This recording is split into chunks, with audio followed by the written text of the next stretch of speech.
आणि आता घडामोडी दाढीवरून सुरू झालेल्या राजकारणाची। एकनाथ दाढीला हलक्यात घेऊ नका असं शिरसाट म्हणाले। दाढी पार्ट 2 मध्ये काही खैर नाही असा इशाराच शिरसाटांनी ठाकरेंच्या शिवसेनेला दिलाय। पाहूया। दाढीला हलक्यात घेऊ नका, आताही सांगतोय, दाढीने आणखी खरं रूप तुम्हाला दाखवलेलं नाही। तुमची दाढी औरंगजेबाची आणि अफजल खानाची दाढी आहे, जे महाराष्ट्रावर चाल करून आली। पुन्हा एकनाथ शिंदेंच्या दाढीवरून वार पलटवार सुरू झालेत। दाढीला हलक्यात घेऊ नका म्हणत पुन्हा संजय शिरसाट यांनी संजय राऊत आणि ठाकरेंच्या शिवसेनेला आव्हान दिलं। दाढी पार्ट 2 मध्ये काही खरं नाही असं शिरसाट म्हणाले। त्यावरून राऊतांनी औरंगजेब आणि अफजल खानाची दाढी अशी टीका केली। संजय राऊतला चांगल्या प्रकारे एकनाथ शिंदे साहेबांच्या दाढीची कल्पना आलेली। हेच संजय राऊत राज्यसभेचे सदस्य होण्यासाठी शिंदे साहेबांचे पाय धरत होते। आमच्या सारख्याची मतं घेऊन ते राज्यसभेवर गेलेत, अवघ्या अर्ध्या मताने ते निवडून आलेले। आणि दाढीने जर एकदा जर त्या दाढीवर जर हात फिरवला असता शिंदे साहेबांनी, तर यांना बोंबलायला सुद्धा जागा राहिली नसती। ती खरं तर शिंदे साहेबांची झालेली चूक आहे। म्हणून तुम्ही कालही बी बोललो, दाढीला हलक्यात घेऊ नका, आताही सांगतोय, दाढीने आणखी खरं रूप तुम्हाला दाखवलेलं नाही। हा झाला एक पार्ट 2 जेव्हा येईल, दाढी पार्ट 2, त्या टायमाला तुमची खैर राहणार नाही। दाढीला हलक्यात घेऊ नका, मग दाढी करा। तुमची दाढी एवढी हलकी आहे का? मग मी त्यांना ते रेझर पाठवतो। मी सांगतो आमच्या शिवसेना भवनातल्या लोकांना की चांगलं एक रेझर पाठवा, त्यांना दाढी करायची आहे म्हणून। दिघे साहेबांना दाढी शोभली, त्यांची दाढी हलकी नव्हती। तुम्ही दिघे साहेबांच्या विचारांची दाढीसुद्धा हलकी केली आहे। दाढी काय घेऊन बसला?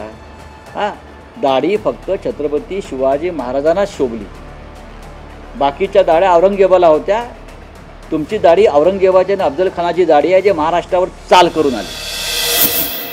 आम्हाला कशाला सांगताय हलक्यात घेऊ नका? काय आता बाजूला बसलेले खाजगीमध्ये तर ते म्हणत होते आमच्या भाजपपेक्षा जास्त जागा आहेत असं म्हणत होते खाजगीमध्ये। मग काय झालं आता?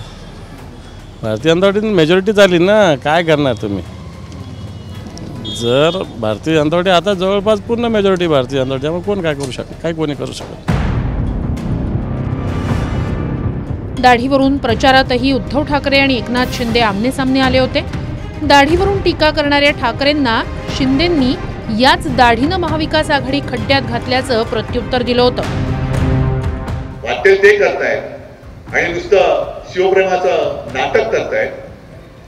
पुतळा पडल्यानंतर आमचे मिंदे दाढी खाजत बोलतायत की वारच असं होतं की वाऱ्याने पुतळा पडला। अरे मिंद्या, तुझी दाढी नाही फडफडली, वाऱ्याने दाढी नाही हल्ली, पुतळा पडला। काय लाज लज्जा शरम काय आहे की नाही? हलक्यामध्ये घेऊ नका दाढीला।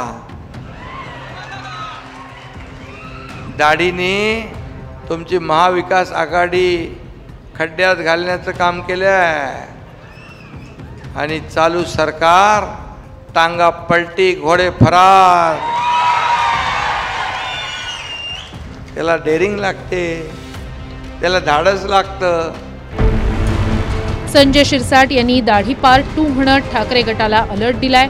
आता पार्ट 1 म्हणजे शिरसाटांनी 40 आमदारांच्या बंडाचा उल्लेख केला। आता दाढी पार्ट 2 मध्ये काय होणार आहे हे दिसेलच। Bureau report TV9 Marathi.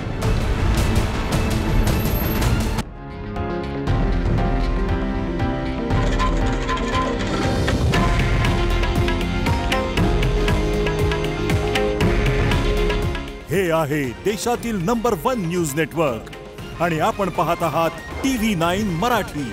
काळजी तुमची, हित महाराष्ट्राचं।